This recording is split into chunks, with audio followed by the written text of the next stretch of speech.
The Grandison monument is obviously a very significant one, and over the years it's suffered from decay, mainly caused by moisture.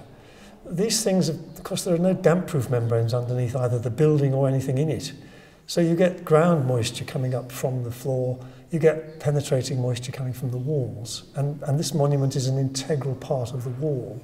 A number of clues point to the fact that it probably is Blanche Mortimer. The first is that the style of the coffin, if you like, is of the right period. It's also the fact that she is not, or wasn't, buried underground. She's buried in the north wall of this church, which is even more unusual than finding her in the first place. The Grandison Memorial is special partly because of the history that's involved there. We're looking at a very significant person in a very significant family. The time was when most of England was being ruled from this corner of the country, and this lady who's being memorialised here was somebody who was right at the heart of that family. Work had to be done on this monument because the monument was suffering badly, and so it had to be removed. The effigy was removed and the panels were removed, and then, to everybody's astonishment, the lead coffin was revealed. It's not, normally speaking, where a coffin would be stored. The coffin would normally be below ground level, and then there'd be a kind of a box above it in order to display the effigy, and that's exactly what we thought we were going to find here. As the archaeologists tell us, they have to tear up the rule book when they see something like that.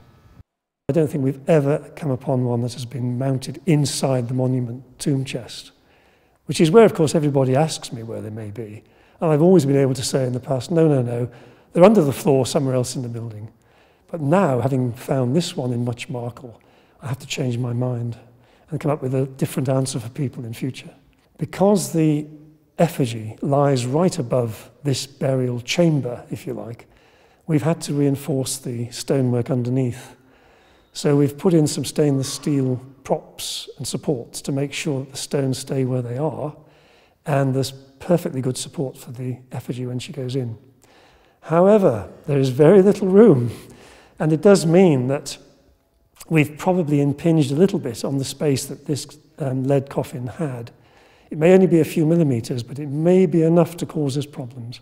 So there are some bigger issues here than we might have imagined.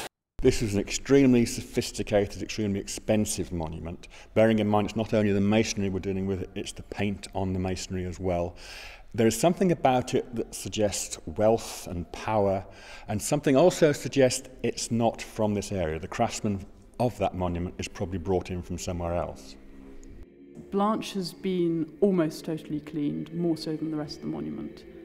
There are just small traces of paint in the sort of edges and corners where obviously they didn't get with the cleaning methods. 650 years ago it would have been highly decorated. It's a fantastic monument. It's the sheer quality of the monument is amazing, especially a small parish church like this.